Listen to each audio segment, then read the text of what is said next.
Hi, my name is Kafui Day, and if you're looking for a dose of inspiration, you know exactly what to do.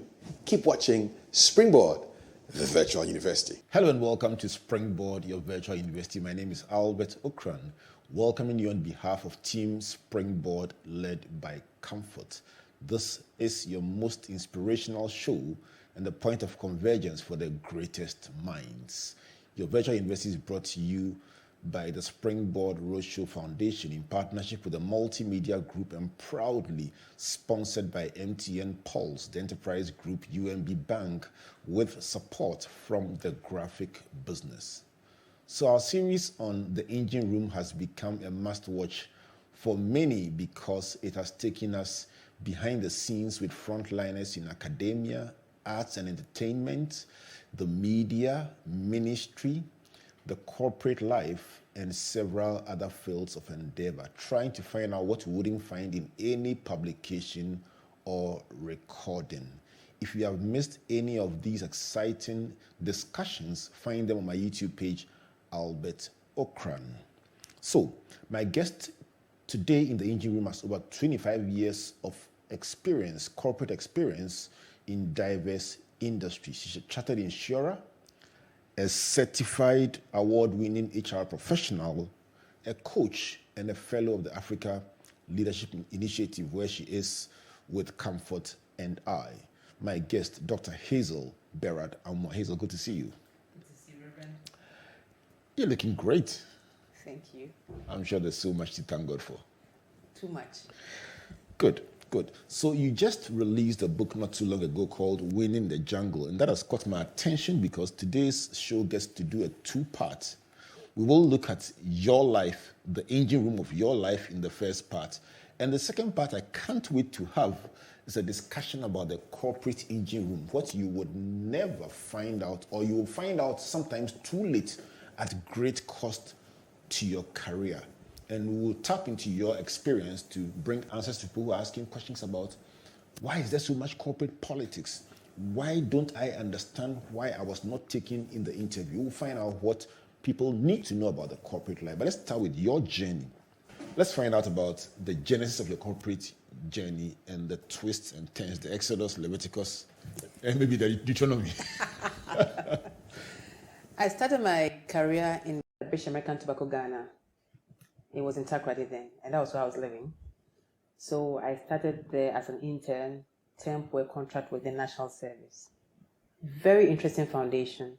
And I think what I learned in BAT is what really helped me to be able to grow my career. The discipline, the competencies, the leadership foundation, the people, and the very culture of the organization gave me a very good footing for my career. Afterwards, I moved to TICO CMSI as first head of HR job, another very interesting experience in terms of taking leadership to drive a function and be part of an executive committee. Then I was headhunted to move to Central West Africa Nestle, headquartered in Accra. At the time, my ex-husband had moved to Accra, so it was quite a good step for me to also relocate to Accra with my two very young children.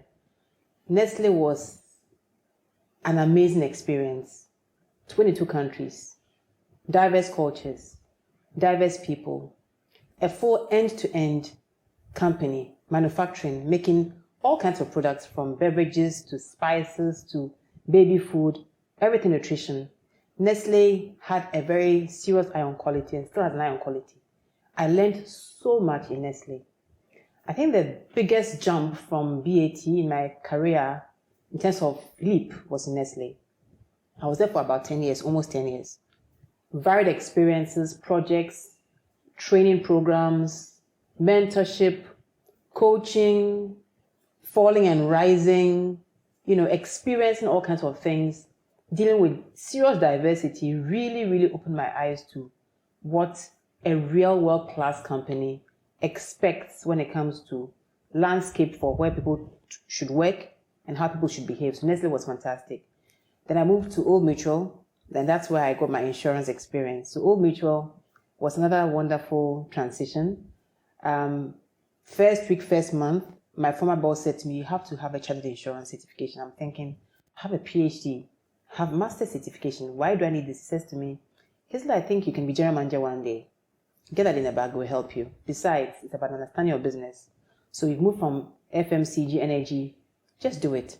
So we had a bet actually to just do the challenge insurance certification. So I did a search on it. Diploma was being run in Ghana by the Insurance College, and advanced diploma then was only in London. So I decided to register for both at the same time. So I was doing advanced alongside the local one, the diploma. So I was able to manage and finish both in record time. Wow. Then after Old Mutual, I left for a short stint with Maersk. Then I joined Guinness, and Guinness was another interesting experience. It's about celebrating lives. So most people think Guinness is about making just alcohol. Guinness makes other non-alcoholic drinks. Malta Guinness, Alvaro, just to mention a few. And for me, the experience in Guinness was particularly very, very rewarding because Guinness gives you a platform for you to really navigate through a very high sense of ownership of what you own as a functional head. So if you are a director in Guinness, you learn what directorship is end to end. So Guinness was another very interesting experience. And celebrating life is how we operate in Guinness. So it's not like we're having a party every day, but we encourage a very strong culture where you come to work and you are in a fun, happy environment, yet delivering on very strong KPIs and very high targets. So Guinness gave me that as well till I left for Danone. I was in Danone for a very short period and set to transition to do something quite different. So here I am today, looking forward to different opportunities, wanting to leverage more on insurance and building other proficiencies in my life. It's a beautiful story. You tell so nicely. You make people want to work because you describe different organizations, and I am particularly interested in the fact that you describe not the downside or the bad sides of where you worked, but the learnings and what there is to celebrate about these organizations. Is it wrong?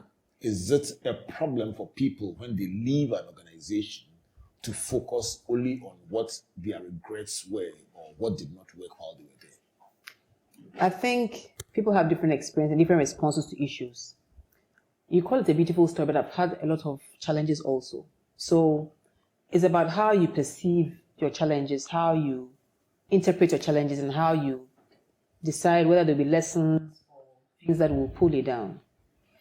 I learned through my various readings and experiences that lessons when you fall actually springboard for your next level of success. It is not wrong to even leave an organization if you think there's an opportunity for you to grow and become better or, have a different experience. Sometimes as human institutions, there will be certain things that are not very comfortable, not because of the company, but the people who could be your peers, your subordinates, or even your line managers. And there's a popular thing about people leaving jobs, not because of the company, but their line managers. So if you leave a company and you're full of regret, I like people to also think about the opportunity to even work there in the first place and do a balance sheet of the opportunities, the benefits versus the regrets. And oftentimes you realize that if you really introspect and take each moment and what it brought to you, oftentimes, even though you could have a lot of pain, you would have a lot of blessing also in the same institution. And for the purpose of growth, and moving forward in life, it's always better to focus on the positives more than the negatives. And that's what I try to do in my life. It's not been very rosy in my journey, even to date, but the positives help me to look forward to the future. I look at you and you describe working in a number of multinational companies. You've been exposed at the very highest level. You mentioned a foundation that gave you a chance to what they call in some of these multinationals quick achievers. They identify the people who have the potential to be great, and they push them on the fast track lane. And it's almost like you hit the ground running in your career, and you've had exposure to the very best of the multinational environment at the highest leadership level, ostensibly at a very young age. I'm looking at you and I'm asking, what are the challenges that come with a woman trying to push through, crack the glass ceiling, achieve at the highest level? Are there peculiar challenges that come with somebody like you who succeeds very early in the corporate space and just keeps driving from strength to strength? Are there peculiar challenges? There are. There's always competition from male counterparts. And, some male counterparts make it so obvious. They would never talk about it verbally, but their attitude shows that, they think you're being quote unquote favored. One of the things I'd say though is that ultimately, performance and potential are always the key drivers in places where I've worked. So if you are a lady and you're performing very well and you show potential, definitely you'll catch somebody's attention. Other things that have helped also have been volunteering, showing keen interest, being curious to take on projects, and step out of your comfort zone. So if you have a job description, you're doing something in particular, and there are cross-functional opportunities for you to work with different team members from different functions or different subsidiaries or different countries where you find yourself, take on the challenge. You will learn so much from those opportunities. I've learned so much from people from different nationalities, different companies in the same group, different functions. I've learned so much. I've made the most amazing friends.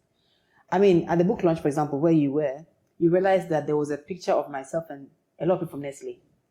They're like family. And I saw the wide array of people from different industries that came to celebrate your work. Exactly. So, it's about relationships and how you carry yourself about. You would offend somebody at work. We are human beings. You'd offend somebody in any enterprise. But how to repair the offense is very important. Apologize when you are wrong. Seek for an opportunity for you to air your views. If somebody offends you, bring it to their attention, because there are times that it's not even deliberate, or it's on their blind side, or it's a perceived error. So openly talk about them. And I learned to do that, to have tough conversations, very painful tough conversations. Sometimes you'd have really stepped on somebody's toe, your subordinate or your peer, in ways you never intended, but have really cut someone really very deeply. How do you, come to face that error on your part and say, you know what, I'm really sorry. And sorry really disarms you and disarms the person. This morning, I went for a ride in Tema with a young lad that I ride with sometimes. And a taxi driver crossed a police officer who was in plain clothes. So the police officer managed to stop him. And the moment he opens the door of the taxi driver's door, the taxi says, "Officer, I'm sorry. I'm sorry." What would have ended a slap on his face or a real reprimand was just the man saying, "Be careful, don't do that again." And that's the power of apology. To say sorry when you are definitely wrong. Or even if you're not wrong, but you have offended in your way of carrying out things. Apologize for how you went about things. And then try to bring correction when it's necessary. Because there are times you have to correct somebody. Peer, subordinate, or even your leader. But the approach is very important. That's what I talk about emotional intelligence often in the things that I have learned. So the approach is very important. But I think those are the things that have helped me. You mentioned tough conversations and you mentioned relationships. That brings me to an issue that I've always wanted to ask you.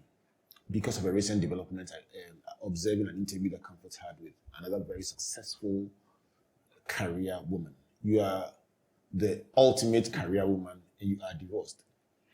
And I want to find out from you, is it difficult to be successful in your career and married? Well, a lot depends on the woman. So let me start with myself before I celebrate women who have kept it all together. Most times, if you really look at divorce cases very well, I'm looking at my own divorce case. Let's forget about who did something wrong and let's look at compatibility. Because I think compatibility is the heart of any relationship. I met my ex-husband at a very young age and we were the best of friends.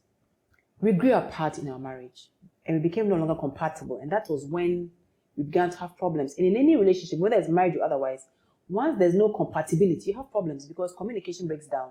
What you mean to do and your intentions are always misinterpreted. So we went through that. What I'm thankful for today, as a Christian and as a woman, as a mother of my children, is that I have a very good relationship with him.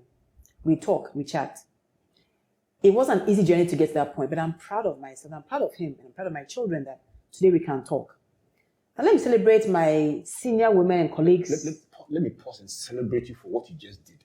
I've never in my whole life heard anyone say it like you have done right now. You say it didn't work. With the benefit of hindsight, we started out as great friends, but we grew apart. And looking back, now we are great friends. I mean, we've moved on with our lives. I celebrate him. I celebrate myself. I celebrate my children. Obianka be them. I've never. Praise Jehovah. While it is regrettable, I think you've put it in a beautiful way, and I have tons of questions about it. But that's not the subject for today. But go ahead and celebrate those who you mentioned. So I have great women friends. Some of them are senior to me. Some of them are my peers. Some of them are subordinates or junior to me when it comes to experience and work, who have kept marriage, family, and career together. In my experience, it takes a very supportive spouse. And again, compatibility and conversations at home. When you are carrying your spouse along with you on your career journey, you talk about your successes at work, your failures, your challenges. Like any other issue at home, your spouse will definitely support you. It's how you carry the person along. And I've learned through this.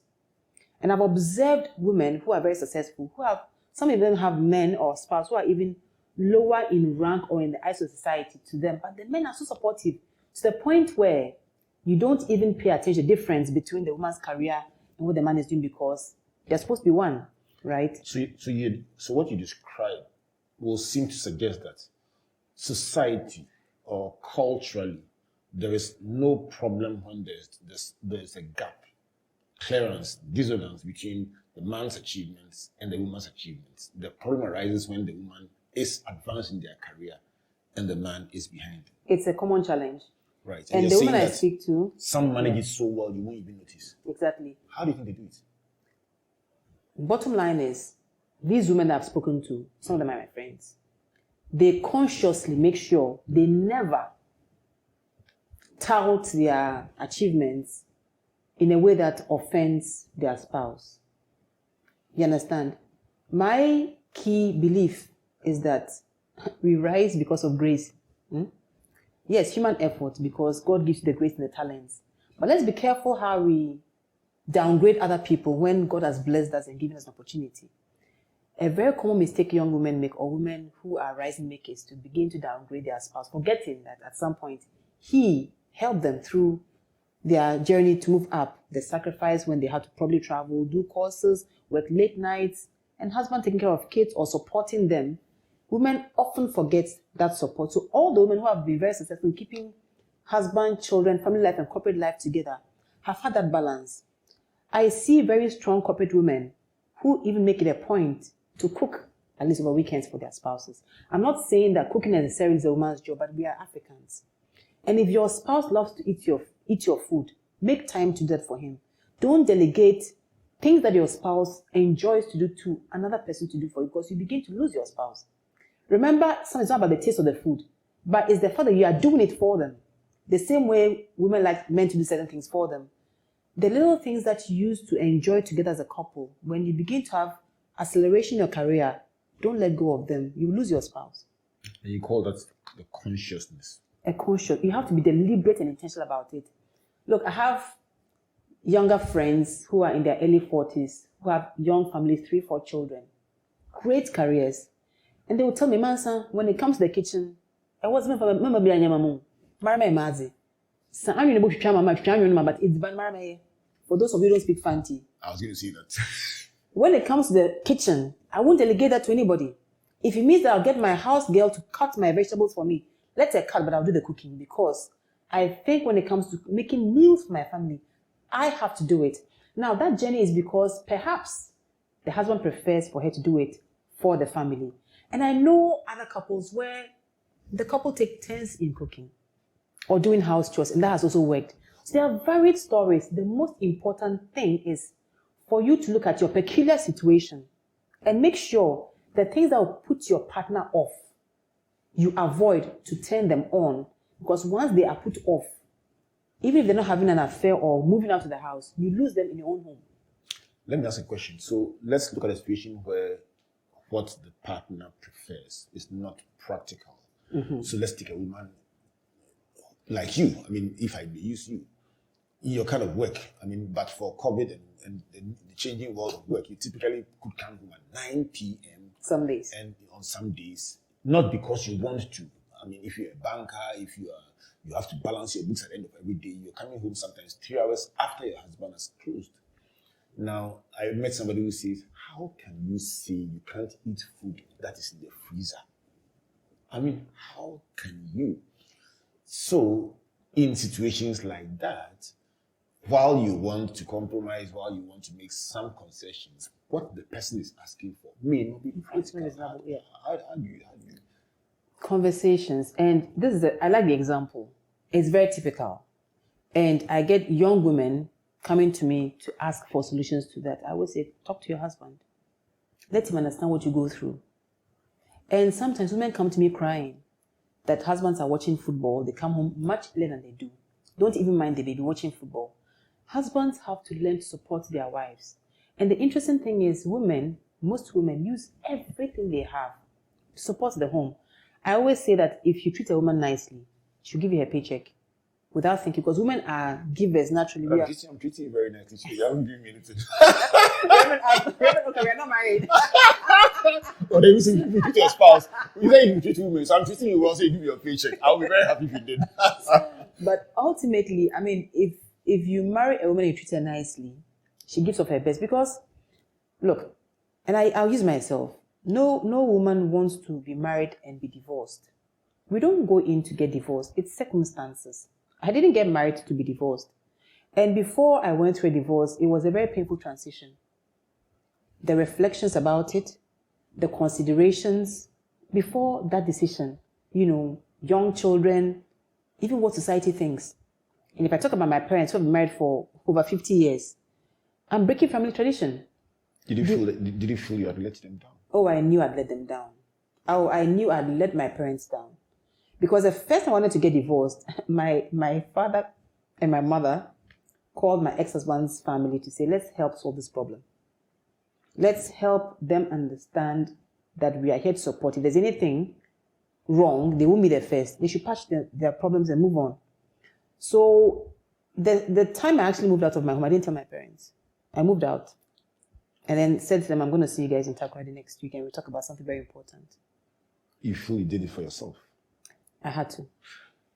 This is Springboard Virtual University. A beautiful conversation with my sister Hazel Berrard Amuah, Dr. Hazel Berrard Amuah, trying to just understand the engine room of her life. And she's been very gracious in telling us the ins and outs of her professional journey. Some beautiful things to say about where she's worked various reputable organizations, but she's also done the coup de grace, the icing on the cake, using her own experience to share some lessons, including the golden triangle that everyone must look at. The triangle of your work or your career, your marriage, and your children, and the skill it takes for women in particular to hold it all together. We'll go for a brief break to say thank you to our partners, MTN Pulse, the Enterprise Group, UMB Bank, and the Graphic Business. When we come back, Hazel will help us to understand now the corporate engine room. How can a person be disqualified from a chief accountant's interview for body odor? Please don't go away. Don't be left out. Download the Pulse app from the App Store or Play Store to mash up all day, every day. You can also enjoy more mashup. Just buy the new Mega Bundle and get 3 gigabytes data, extra 400 megabytes for your social apps, and free MTN to MTN calls every Monday. So go ahead, feel the Pulse on MTN Pulse. Just be. We're good together. Everywhere you go.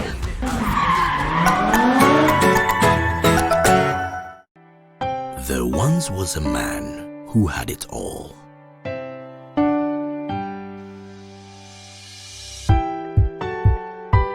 He had skill, he had charisma.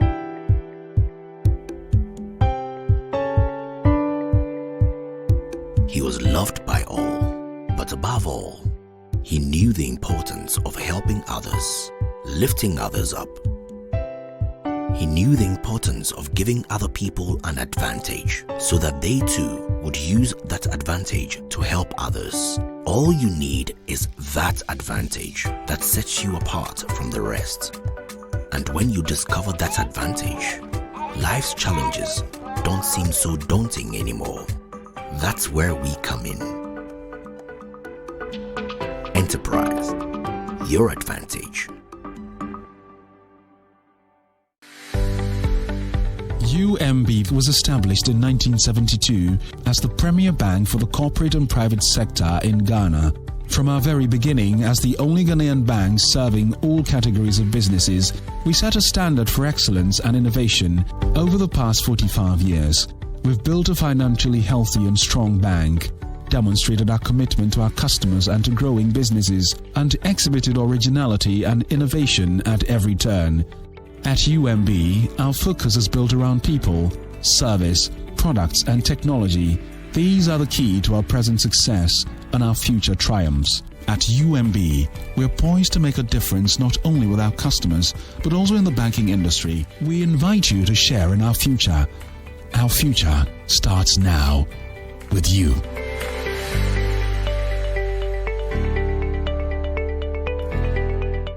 I love the engine room for various reasons.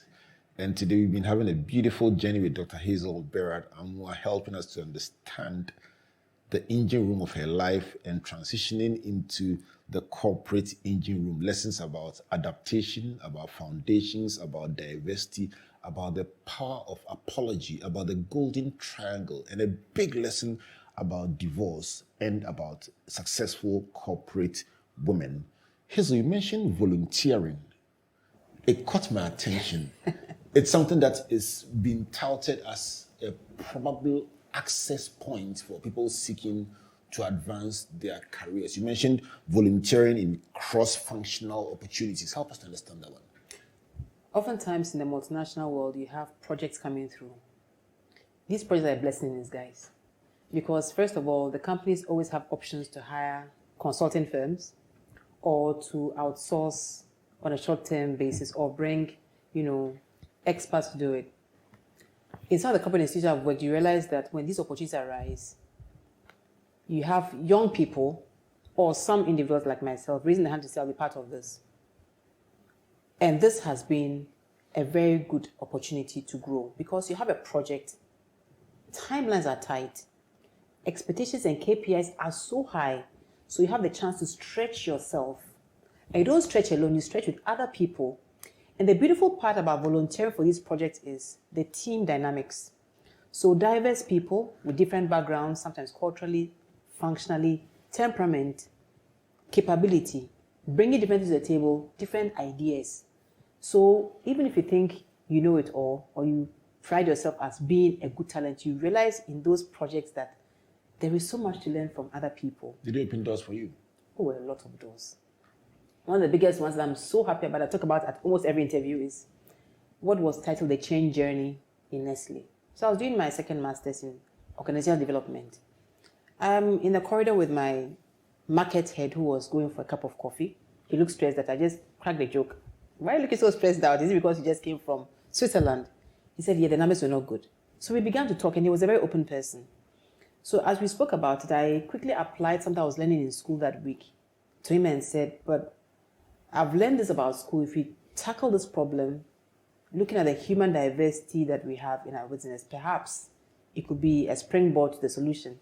He says, okay, give me a paper on Wednesday. This is Monday. And I'm thinking, what have I landed myself into?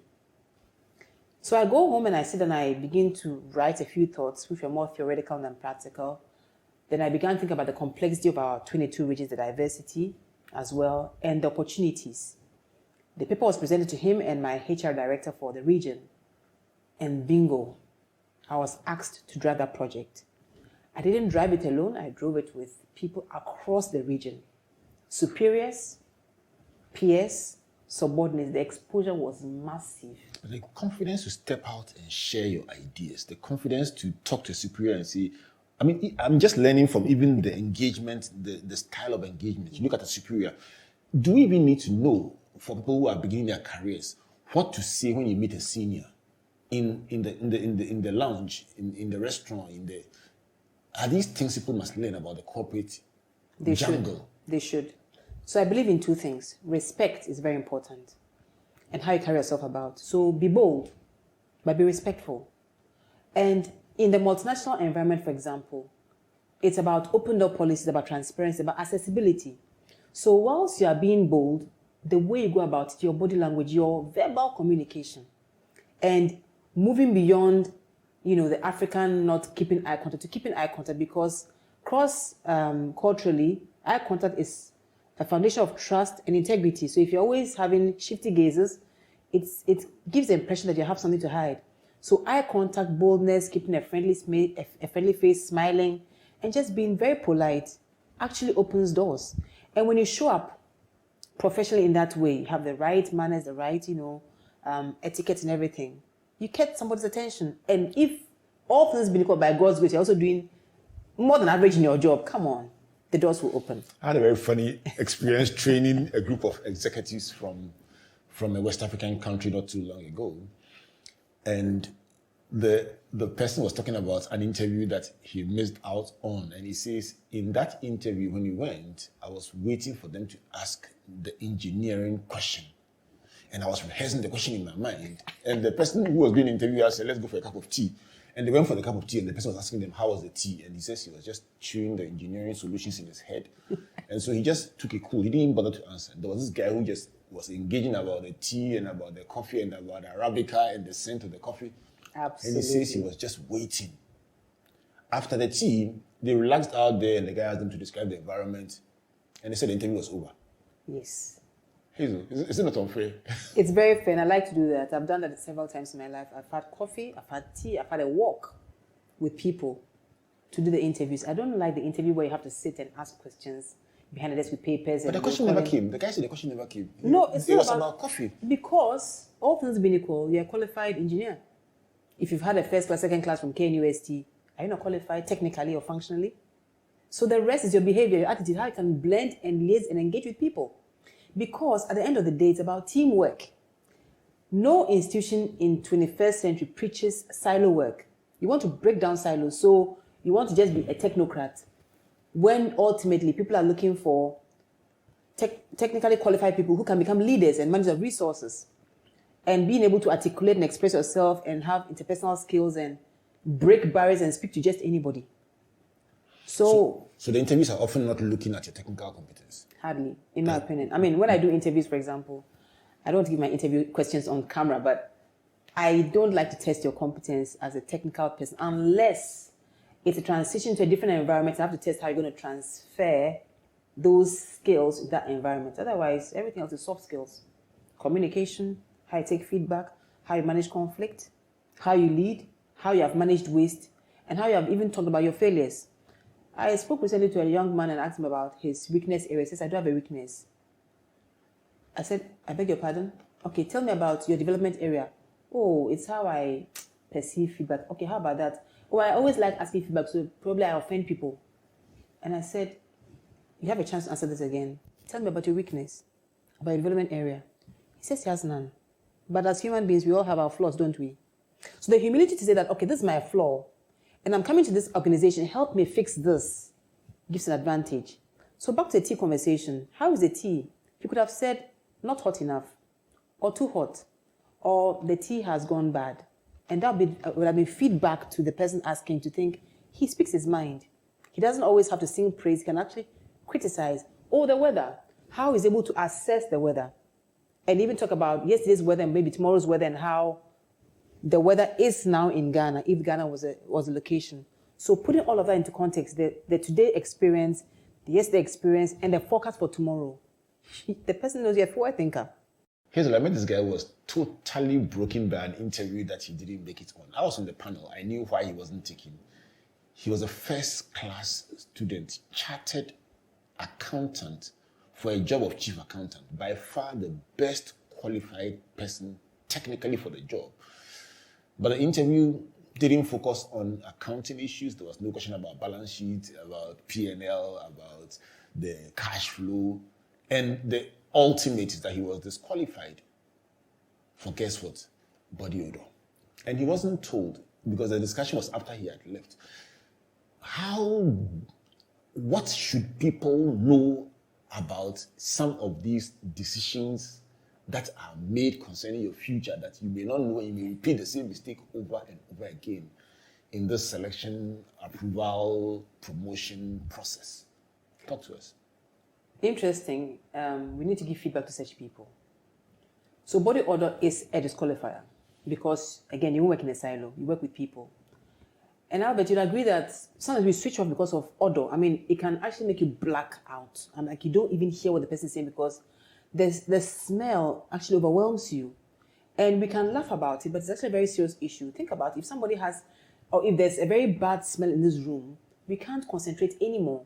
So imagine a chief accountant. This is a very serious position. Some exco travels across the world. Exactly, and you have body odor. It means that you will disengage your peers. People have to collaborate. Your stakeholders cannot engage with you because they are put off by your very aura. So halitosis, body odor, how we carry ourselves about, these are very serious issues. Even people who drink a lot and have hangovers have a certain peculiar smell that they bring to work. People who smoke a lot and don't clean up afterwards. These are put-offs, I mean, they really, really have an impact in the boardroom. So when you're promoting an individual, once upon a time I worked in a company where even table manners was critical for a chief executive officer. Table manners, grooming. So you'd have people who are very talented in their functional expertise, in their leadership competence, in their management competence. They're very qualified, but the hygiene factors, the manners, sometimes how we are even raised, we're not properly groomed. That's why I believe in executive grooming. We need to invest and give people feedback. And if we want to really give them a chance, especially if they are in our pipeline already, let's get them to be properly groomed. Right. Recently, a lot of young men keep beards. And I don't have anything against the beard. But once you have a lot of hair, not only for women who have, wigs and all kinds of hairs like mine, the hygiene factors are very important. The beard can also give off a very bad odor if you don't keep it clean, or if you don't, trim it properly and give it the right attention. So the grooming aspect is very, very important. And we have to give people feedback if those are the inhibitors to their, opportunities in the career space. Right. Let me go to influence peddling. Do people, these are things people won't talk about on radio and on television, but the people who are competing for promotion, competing for appointment, try to influence the panel, try to call you at night and say, I hear you'll be on the panel. Please give me a chance. Do people do that? They do. Tell us about it. They do. So, across industry, different organizations, big, small, international, local, you'd always have somebody who would try to influence. If it's not them directly, somebody who knows them and knows you would call and say, Albert is coming for this role. Chale, can you help him? Or please help him. Albert is my so-and-so, please help him. That happens. Others would even try to influence you. Financially? Yes. I've had that several times. So what do you do? It's a clear no. It's about integrity. Because the thing about such issues is you would compromise yourself and then root and vouch for somebody who cannot do the job. And when they come and they feel, because you've already compromised yourself, you don't have the balls, excuse my French, to just say, it's not working. You didn't qualify. Yes. But if you go in there clean with your integrity, your professional ethics, and then you are very objective in how you assess things, you can say it as it is because you're being objective and true to the cause for which you've been put on a panel. So these are very critical things that happen, and influencing is real in the corporate world. Let's not discount that at all. Do they threaten sometimes? I've had threats before, especially when it's a godfathering situation. So within industry or within the same company, if you have godfathers, if the person has godfathers and great-grandfathers in the business and they want you to put them ahead of another person, they could ask you. And they threaten that if you don't, you will know that there are other conversations. I've had that before. What happened? Without giving us the details, what did you do? I believe in one thing, and I believe in it so boldly. Wherever I am, like now, it's because of destiny. I'm supposed to be sitting on this chair at this point. Not an hour before, not an hour later. So you don't fear God for this? No, I don't. Tell me about it. You mentioned the grandfathers. The godfathers and the grandfathers, God has put you there. And if God wants me to be on this seat and you try to influence me, you can't get me out. And times where I've actually even had to leave because I've been uncomfortable with certain things, I've come to the point of feeling so comfortable because I know there's a better door, there's a blessing that I'm walking into. You get it? So I don't fear godfathers, and I'm not bluffing, in all humility, because wherever I am supposed to be has been determined by the man who made me. God made me and has given me my next step. And he's guarding where I'm supposed to be jealously for my own good. So if somebody's trying to threaten me because I'm not playing ball unethically, No, I'm not faced by that at all. But I'm scared about what you're saying because there's somebody else who may not have the level of confidence Hazel Berrard has and may therefore give in because this grandfather or godfather or godmother threatening you may also have the power to make a decision about your own future. How do you handle, in a society that's very patriarchal, very societal, very communal, how do you handle the pressure when it gets overbearing and they begin to call others to talk to you and call your parents to advise you, your pastor to advise you? At what point do you say, listen, how do you handle those pressures? Professional ethics, you really have to, in all humility, express why you cannot go that route and encourage whoever they are rooting for to do their best. So just tell your person to really be very prepared and show what they can deliver. Because they don't qualify, ultimately, in the long run, all of us are accountable and we will look like, not very wise people in rooting for somebody who was clearly not qualified. I've often heard some cases, especially in the public sector, where sometimes the appointment has been given to the person was number 5 and not number 1, 2, 3, or 4. And there have been reasons why, because somebody asked them to be placed there. A few cases in this country, there have been embarrassingly huge failures. So when you go behind the scenes of why somebody has failed in leadership, you realize that they were not even the best candidate. And guess what? Again, I talk about destiny. Those who could have been denied or have been denied those positions ended up in seemingly even bigger positions in other enterprises. This is in Ghana. I don't want to call out names, but I'm aware of these because of my profession and the network I have, where number 5s are given opportunities rather than number 1, 2, 3, or 4. So you're saying that for those who are on the wrong end of the stick in terms of decisions being made in favor of others instead of for you, you have a word of assurance for them? Yes. Yes. What would you tell them? Oh, for me, I keep encouraging people. It can be very painful, it can be very emotional. Very painful. I encourage to say, especially when somebody tells you on the panel that, you know what, you were the best candidate, but this person knew this person and therefore they got a job. How does it feel? When somebody said that to me, because I've had that before, I was number 2. And then when the feedback was being given to me, I actually said, you know what, can you just say it to me as it is? Because I can just filter what you're telling me. And I remember where I was. I was driving home, right at where the Kokufo Junction. The traffic had shown red. And when I saw the call, I thought, oh yes, Friday night, I'm going to get the nod that, put your resignation and let's start working. I literally could not even move my car for a minute because I was very disappointed when I had the news. Later, it was a blessing because I moved on to something much bigger and more exciting. But context-wise, obviously, and I'm not saying this because I think I'm special, but it was obvious that there was a certain influence in that decision. That particular person who had the job is still enrolled, doing great. And that was just one of those opportunities where somebody can still excel because it was number 1, number 2. The difference was not that much from what I was told. But I personally believe that I was working to something bigger and better. But it can be a very unfortunate situation. What if I wasn't working to something bigger and better? Or what if I didn't understand the dynamics then? And I felt very disappointed and, probably even lost my confidence to think that I'm not good enough because even if I'm better than the candidate, why wasn't I taking it? Why couldn't circumstances still favor me? But that wasn't the case. And these things are really very real. That is why even to date, I get calls, I get inbox messages in LinkedIn to say, can you help me get this job? And I ask, but there's going to be an interview, there's a vacancy. But people still believe that there's a certain hand that can influence. Is it cultural? Very cultural. Very cultural. It's very cultural. It's an African way of doing things. But also in corporate setting, multinationals, again, godfathering, grandfathering, it still happens. So it's both cultural from our African way of doing things and cultural from the corporate sense. And it's part of being a human institution. It will always happen. Let's go to discrimination. Perceptions, discrimination. What word was I looking for? That's an English word I was looking for.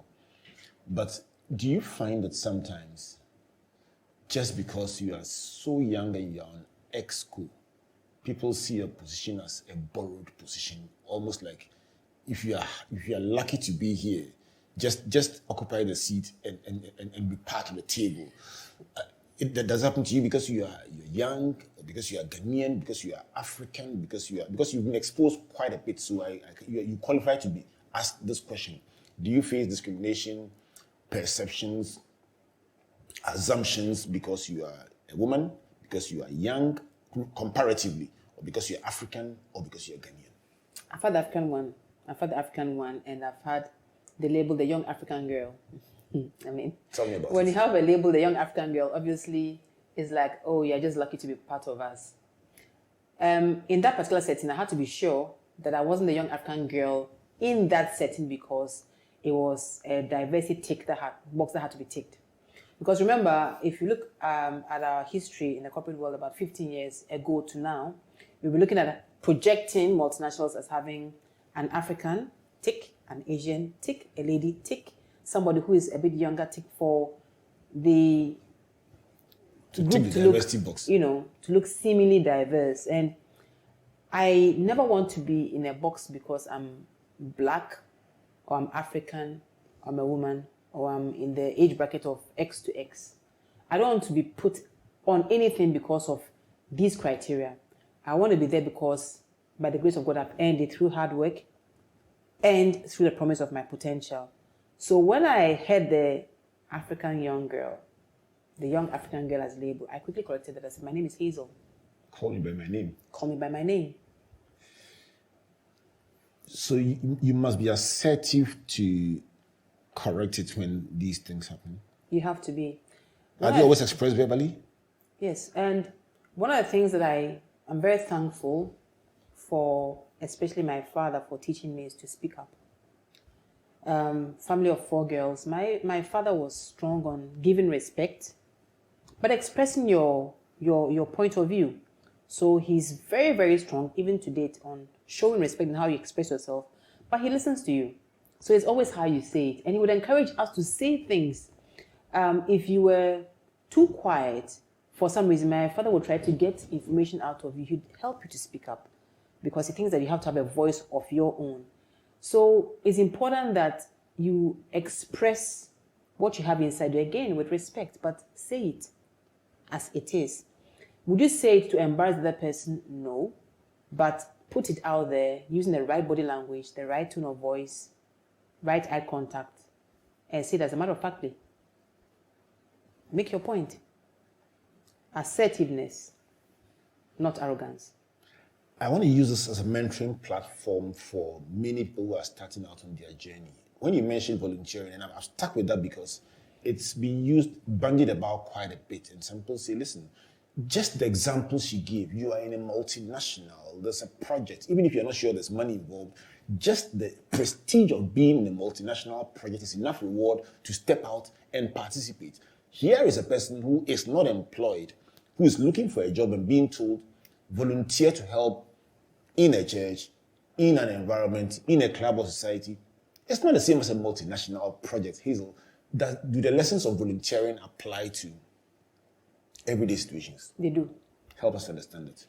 So let's take the church situation because we are very familiar as Ghanaians with the church situation. So social media in church. Young person from school, not working, knows how to use social media platforms, use a smartphone. It's in a church where pastor is not big on social media because pastor doesn't know social media, but there's opportunity to spread the gospel through social media.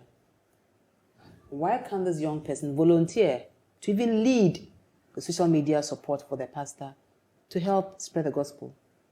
When you volunteer this, ultimately, when you get pastor's interest because you've shown capability and the what's in for me for the pastor, the benefits of the social media for the pastor, your data is guaranteed. You may even be lucky to get a smartphone or a tablet to use for that. You get to do this, you learn leadership, you learn communication, you learn how to interact with somebody seemingly very senior. This is your pastor, for crying out loud. And in the hierarchy of the church, for you to just move to speak or work with the pastor is quite a big deal. So that's a church example. How about a local school? To help to teach young children how to manage waste. Or even go to Metropolis and volunteer to help lead a cleaning campaign. So when you help to volunteer to do this, you get a network, you build visibility, your own courage, you become versatile. So the opportunities are endless. Multinational, yes, it gives you a certain space in the corporate environment. Church volunteering gives you a space in the church. So depends on the space you are stepping into, that volunteering opportunity will open doors. And that visibility could lead to opportunities in other places. Exactly.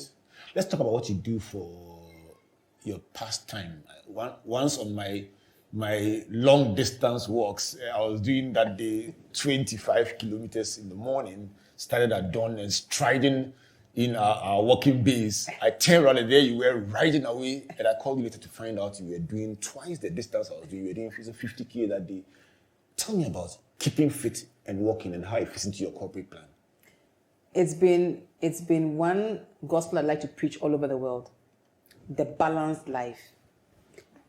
Corporate life is stressful. Getting profitability, returns, KPIs, improved performance over last year in any form, shape, any fragment of imagination is challenging. If you're not physically fit, I can promise you will break down at some point. Blood pressure, migraines, insomnia, and I've battled with all these three. Blood pressure, constant headaches, sleepless nights. I've battled with these. And I'm still on my journey. Personally, yes. My blood pressure will swing from hypo to hyper. Sleepless nights, constant headaches, popping paracetamol in my mouth like chewing gum. Is it difficult to climb the corporate ladder? It is. So why do you want to climb it? Self-actualization. Self-actualization, unleashing potential, stretching yourself to do other things. Of course, hopefully more remuneration. Which you need. Which you all need. Let me sign off by asking you about this book. And I'm going to ask you only one question from this book.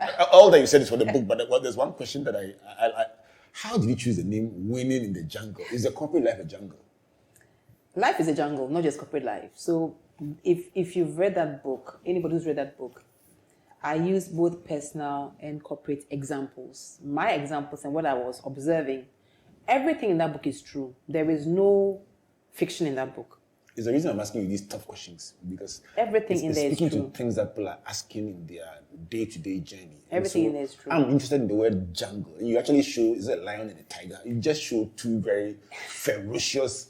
When I went to South Africa, they had a top 5, and these two are featuring the top 5 of the wildest animals. I mean, tell me about it. So it's not easy. You'd have elephants in the jungle. You have big players, in corporate space where there's competition, or even internally, you'd have big people to deal with, very wild people, very super people. So you have a jungle of a variety of personalities. And you have a jungle of a variety of positions and complexities. So winning in the jungle means how do you navigate all those complexities and still win in your space and grow. On the cover of the book, the tiger is actually literally having a winning moment over the lion, and that's quite rare. The lion is the king of the jungle. Wow. So how do you master your own space and still lead in your own space and have authority in your own space? I always use the janitor as my favorite example. The janitor who's managing the toilets. Right. He's the king of that space. So even the CEO cannot come and mess the jungle off the janitor's space. So the janitor insists on keeping the place clean. When you use it, flush after you've used it. So even the CEO cannot go and mess and expect the janitor to clean a mess that was avoidable. So whatever space you occupy hierarchically, win and lead and have authority in that jungle. But it starts with knowing your own space. Yes.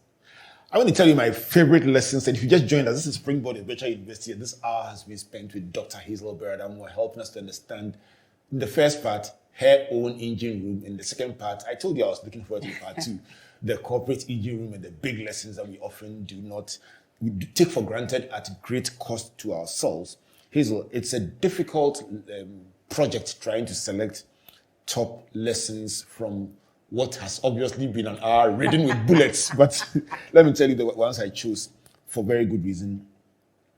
Lesson number 1 is about appreciating diverse exposures.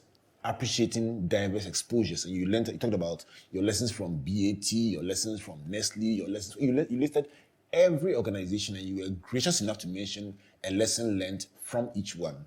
The second one is about adaptation.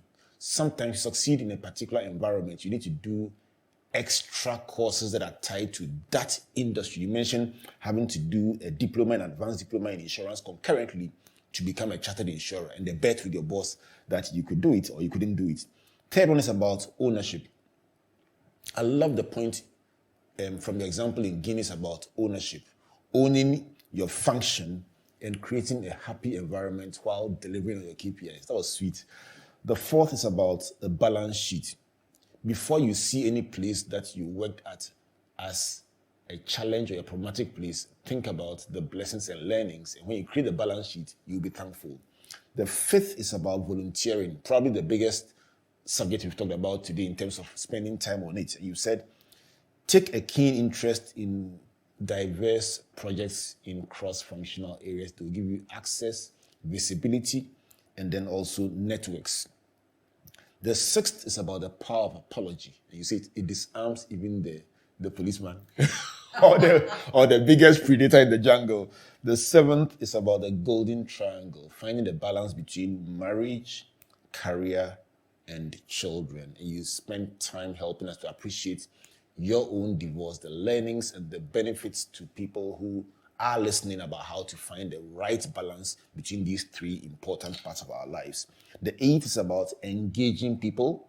Be bold but respectful. Your verbal communication, keep eye contact. And you say, interviews are often not about the technical ability, but about the soft skills and about how you engage. The ninth is about executive grooming.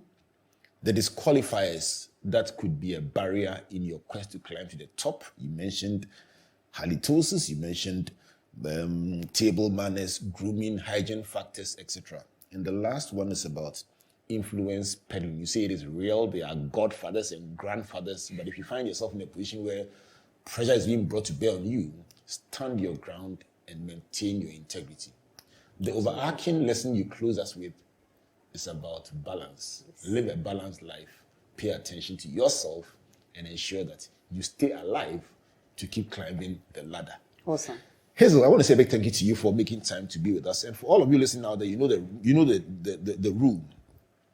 Let's have this big debate on social media. Which of these 10 points plus one bonus is the real deal for you? Which one got you saying and thinking about your own situation? Let's have that conversation. And who knows, if you are the most engaging person on my Facebook page, the most engaging person in this debate on my Facebook page about Dr. Hazel Berrard's top 10 lessons, I'm going to send you a copy of this book. I will pay for it. I insist on paying for books I buy from my friends because they must get money for their books. So I went to the launch and I bought my copy, but I'm going to buy one and send it to you. Just when I engage you and tell you are the winner, I'm going to send you a copy of this book, Winning the Jungle, Understanding Self, Others, and Excelling from a Place of Commonality and Complexity. It's been a common but complex interview. Hazel, your closing thoughts in a minute. Stand. Regardless of life's challenges, just keep on standing, keep faith. And I have come to the point of really encouraging people to really step up when it comes to their Christian life. It's been my anchor. And when you slip in your Christian journey, get up, rise, continue on your Christian walk, and every other thing, career, business, whatever you're pursuing, family life, will fall into place. Stand on your ankle. Thank you. What a beautiful ending. Thank you very much, Dr. Hazel Berrard Amuah, for being our guest today in the engine room. Thank you for having me. And to all of you who made time to join us today, I want to say a big thank you for your patronage and your continued involvement and engagement in the engine room. Today we went into the piston rings and the corners of the engine, but what a beautiful time we've had. Join this discussion on social media and go to my YouTube page, Albert Okran, and watch all the 11 editions so far in the engine room. And let's find out and subscribe to the channel while you are there. But on behalf of Team Springboard, led by Comfort, and our partners, the multimedia group running this on their various platforms, as well as our sponsors, MTN Pulse, the Enterprise Group, and UNB Bank, my name is Albert Okran, saying God bless you, and God bless you.